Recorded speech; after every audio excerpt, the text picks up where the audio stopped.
Hello everyone, my name is Li Wanqi. I will be the panelist for our forum discussion. So as the second panelist for first round, my focus during the forum will be on highlighting a pressing issue not only threaten the very fabric of our marine ecosystem, but also poses significant challenge to human society. While the first panelists have discussed the issue caused by the weather condition in the ocean, I believe that the greatest problem facing our ocean today is the loss of biological diversity. It will affect not only ecosystem but also human society. For the first point, I want to use several research data to emphasize the stark decline in marine life population. As reported that the World Wildlife Fund in their Living Planet report 2020, global marine species populations have declined by an average of 40% since 1970. Numerous other studies also demonstrate the several loss of marine biodiversity.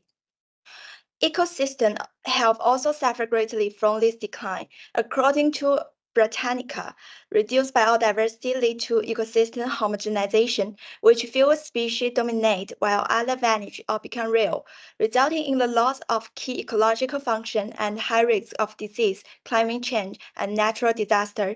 The impact on human society is equally profound. Communities that rely on ecosystem service such as food, water, and medicine face increased risk due to the loss of biodiversity. A 2019 United Nations report indicates that the destruction of biodiversity at all levels, from genes to ecosystems, poses significant threat to humanity. This loss affects human access to food resources, clean water, and breathable air. In the next forum discussion, I will be mainly focusing on the far-reaching impact on both ecosystem health and human well-being of the marine biodiversity loss in more detail with the evidence from reliable sources. That's all.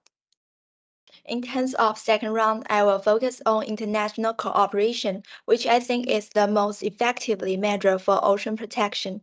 Since the oceans span multiple national jurisdictions, leading to a fragmented governance and ecosystem regulations, for successful ocean conservation, we must establish extensive, legally binding international agreements, reinforcing current framework like the United Nations Convention on the Law of the Sea.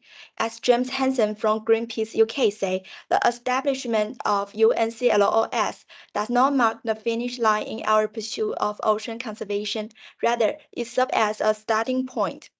Second, united in purpose and action, all nations should collaboratively invest in pioneering technologies like satellite observation and automatic identification systems. These tools have the potential and significantly enhance our ability to monitor and enforce maritime laws. According to a report by the Environmental Defense Fund in 2020, demonstrate that the deployment of satellite surveillance that resulted in a 90% decrease in unlawful fishing activities within zones under watch. Moreover, strengthening the legal potency of frameworks like the International Tribunal for the Law of the Sea is essential, as emphasized by a 2019 review by the Pew Charitable Trust. The importance of the International Tribunal for the Law of the Sea in providing a legal framework for resolving disputes and promoting cooperation in ocean governance. In the next forum discussion of second round, I will be mainly focusing on the reinforcing international treaties, joint investment in maritime regulatory technologies, and advancing international legal mechanism with more convincing evidence. That's all for my oral report.